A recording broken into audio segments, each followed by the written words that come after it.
हमारी संस्कृति, हमारे संस्कार सदा रहे हमारे साथ। भारत की पुरातन गाथाएं और महान संतों की वाणी। सब्सक्राइब करें तिलक कथाएं। आप लोगों को अगर हमारी जानकी से कुछ पूछना है तो पूछ सकते हैं। खाना बनाती हो? जी। और घर का कामकाज? करती हूँ। हमें जानकी पसंद है। नारायण राव जी, मैं सोच रहा था कि अब कुछ व्यवहार की बातें भी हो जाएं तो अच्छा रहेगा। हाँ हाँ, बोलिए। जैसा कि हमें बताया गया है, अब कन्यादान वैसे ही करेंगे जो हमारी प्रतिष्ठा के अनुकूल हो। जी, मैं भरपूर कोशिश करूंगा। कोशिश नहीं जी, भरोसा। और हाँ, आपकी बेटी कम से कम 20 तोले सोने के गहने पहनकर ही अपने ससुराल में कदम रखेगी। शादी के दोनों तरफ का खर्चा भी आपको ही उठाना होगा। मुकुंद की शादी के लिए जो पोशाक बनेगी, यानी दूल्हे का लिबास, उसके लिए भी 1000 रुपए आपको ही देने पड़ेंगे। शादी के बाद साल में जितने भी त्योहार आते हैं, उसमें मुकुंद का यानी दामाद का स्वागत और सत्कार होना चाहिए। लेकिन मेरे पास इतने सारे पैसे नहीं हैं। जब नहीं है तो हमें क्यों बताया मालू दीदी ने कि आप शादी धूमधाम से करना चाहते हैं?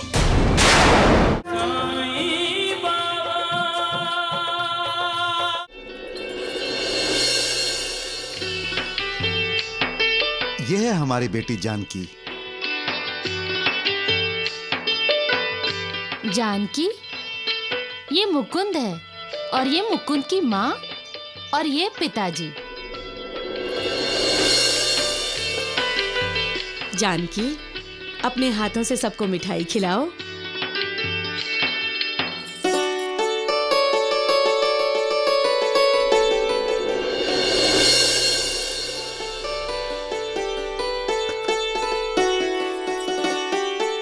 आप लोगों को अगर हमारी जानकी से कुछ पूछना है तो पूछ सकते हैं। खाना बनाती हो? जी। और घर का कामकाज? करती हूँ। हमें जानकी पसंद है। नारायण राव जी, मैं सोच रहा था कि अब कुछ व्यवहार की बातें भी हो जाएं तो अच्छा रहेगा। हाँ हाँ, बोलिए। जैसा कि हमें बताया गया है, अब कन्यादान वैसे ही करेंगे जो हमारी प्रतिष्ठा के अनुकूल हो। जी, मैं भरपूर कोशिश करूंगा। कोशिश नहीं जी, भरोसा। और हाँ, आपकी बेटी कम से कम 20 तोले सोने के गहने पहनकर ही अपने ससुराल में कदम रखेगी।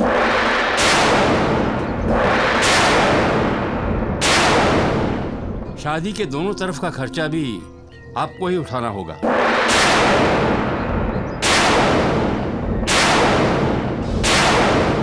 मुकुंद की शादी के लिए जो पोशाक बनेगी, यानी दूल्हे का लिबास, उसके लिए भी 1000 रुपए आपको ही देने पड़ेंगे।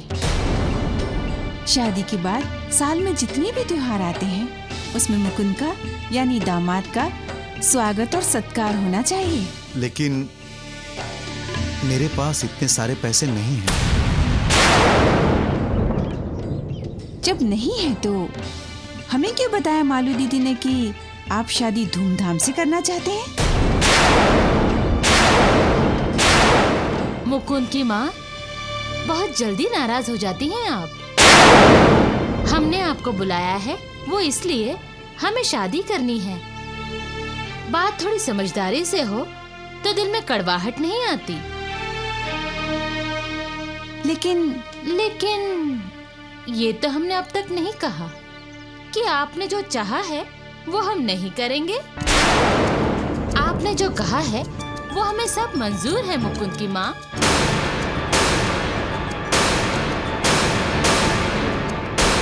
मुझ पर भरोसा कीजिए। और हाँ, आगे भी आप जैसा चाहेंगी वैसा ही होगा। आपके घर ही हमारी जानकी को जाना है, भला उसकी सास को हम नाराज कैसे कर सकते हैं? मुकुंद की माँ, तो फिर शादी का मुहूर्त निकलवाते हैं। शादी का मुहूर्त तो मैंने पहले ही निकलवा लिया है।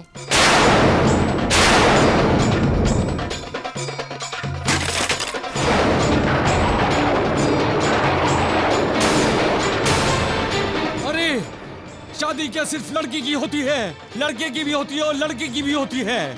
लड़का और लड़की दोनों की शादी होती है। दोनों को एक दूसरे की जरूरत है। दोनों ही एक दूसरे के पूरक हैं। ये बात लड़के वाले क्यों नहीं समझते? क्यों लड़की के माता पिता को परेशान करते हैं? लक्ष्मी की माँ, लगता है बाबा के किसी भक्त को परेशान किया जा रहा है। शादी में हमें ये चाहिए, शादी में हमें वो चाहिए, ऐसा ही होना चाहिए, वैसा ही होना चाहिए। शादी ना हो गई, बाजार की सौदेबाजी हो गई। हर कोई खड़ा है अपने लड़के को बेचने के लिए। हर कोई ज्यादा कीमत वसूल करना चाहता है। लड़का शराबी हो तो भी उनकी मनमानी, लड़का जुआरी हो तो उनका लड़का खरास होना। लड़की का तो कोई महत्व ही नहीं है, कोई अहमियत ही नहीं है। जाते हैं लड़की लाने, लेकिन नजर उनकी होती है उस घर की लक्ष्मी की तरफ।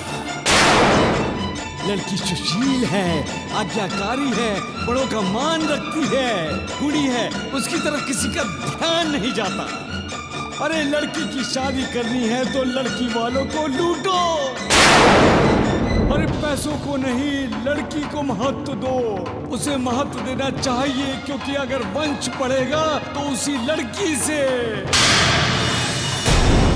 वही लड़की तुम्हारा घर संभालने वाली है।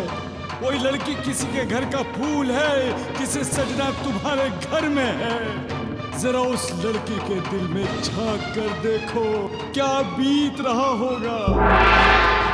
जिस घर में उसकी किलकारियां गूंजी, जिस घर में उसने अपने माँ बाप की उंगली पकड़कर चलना सीखा, जिस घर से उसका अपना वजूद बना, वही घर एक दिन पराया हो जाएगा। ये एहसास ही कितना दर्द देता है।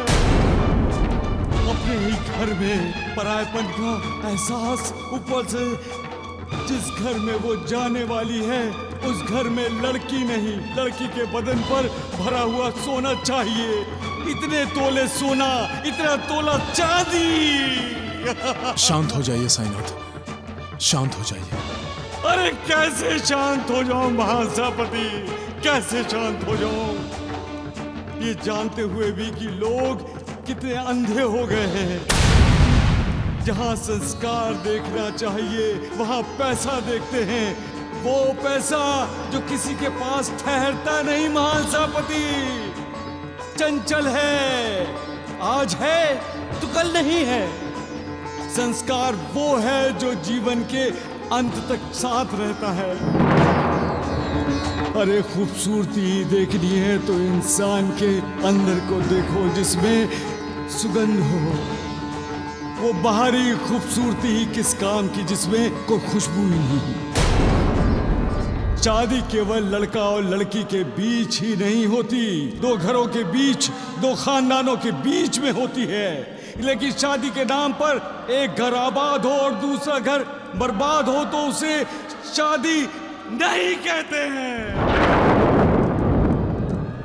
अगर है तो शादी की ये बुनियाद खोखली है। खोखली बुनियाद पर सुनहरे भविष्य का महल नहीं खड़ा किया जा सकता।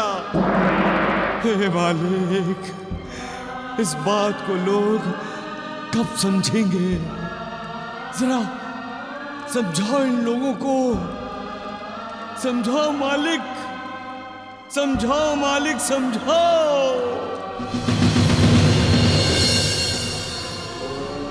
सबका मालिक एक।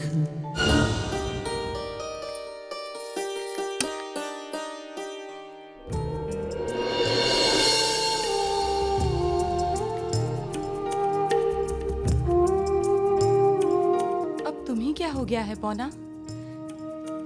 चारा क्यों नहीं खा रही हो? अरे, शादी तुम्हारी नहीं हो रही है, शादी तो मेरी हो रही है, वो भी ऐसी जगह में जिनके सीने में दिल ही नहीं है। खा लो पौना, खा लो। एक बार ससुराल चली गई तो कहाँ तुम्हें खिलाने आ पाऊंगी मैं।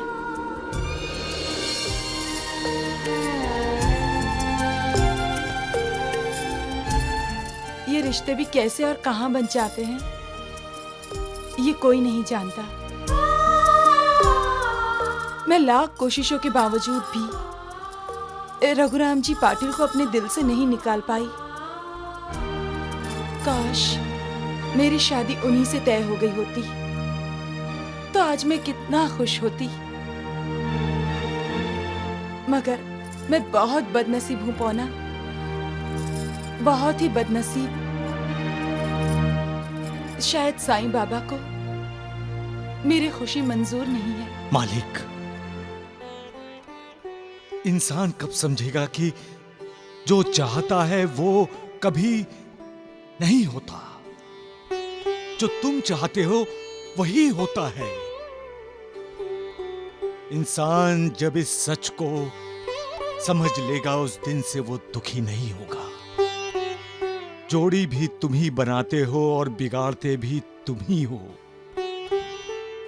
सब कुछ तुम्हारा तय है, फिर भी इंसान सपना देखता है, उस सपने के साथ खुद को जोड़ता है और एक दिन वो ख्वाब टूटता है।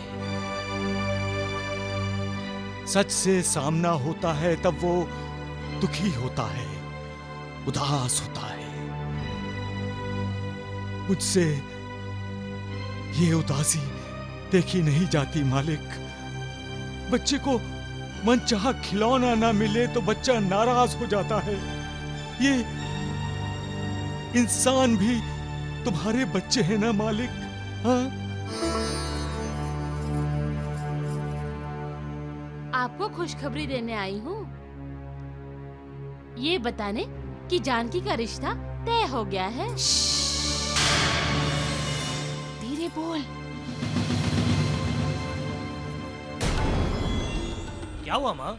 कुछ नहीं, मैं जरा मालू से ठिठोली कर रही थी। तुम दोनों कहीं जा रहे हो बेटे? हाँ माँ, हम खेत पर जा रहे हैं। अच्छा।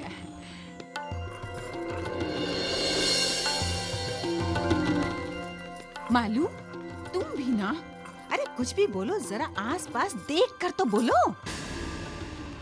अगर रघुराम तुम्हारी बात सुन लेता तो? गलती हो गई अंबिका मौसी। अब बताओ क्या कहने आई हो? आप जैसा चाहती थी वैसा ही मैंने किया है। जानकी की शादी अगले महीने धौलपुर के मुकुल से होगी। अंबिका मौसी, आपने कहा था कि शादी का पूरा खर्चा आप देंगी, इसीलिए मैं यहाँ आपके पास आई हूँ। आहिस्ता बोल मालू, आहिस्ता। वैसे लड़के वालों ने क्या क्या मांग रखी है? 20 तोले सोने के गहने, लड़के के कपड़ों के लिए 1000 नगद, शादी के दोनों तरफ का खर्चा। अरे ये तो बड़ा खर्चा हो गया। मतलब आप नहीं देंगी? ये कब कहा मैंने? दूंगी, पूरा खर्चा दूंगी, लेकिन एक बात का ख्याल रखना मालूम, हम तीनों के बीच ही ये बात रहनी चाहिए, चौथे तक नहीं पहुंचनी चाहिए, समझी? तुम भी ख्याल रखना कल्याणी। मेरे लिए पैसों से ज्यादा जरूरी है उस जानकी की शादी जो मेरे रघुराम के हित में है।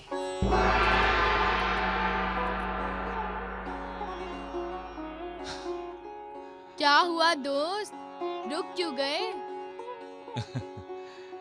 हित, इंसान अहित में भी हित ढूंढता है श्रवण दोस्त। कितना झूठ बोलता है, झूठा व्यवहार करता है। वो ये नहीं सोचता कि उसका ये व्यवहार एक दिन उसे अपनों की नजरों से ही गिरा देगा। जानते हो श्रवण, जानवर कभी झूठ नहीं बोलता। क्यों? क्योंकि उन्हें जबान नहीं होती। नहीं श्रवण, जानवर इसलिए झूठ नहीं बोलता क्योंकि वो वफादार होता है। वफा जानता है, इसलिए उसे निभाता है। इंसान अपनों से ही दगा करता है, अपनों को ही दुख देता है। स्वार्थ के लिए वो अपनी जबान नहीं खोलता। लेकिन जानवर अपने मालिक के लिए सब कुछ करता है, वो सब कुछ जो उसके वश में हो।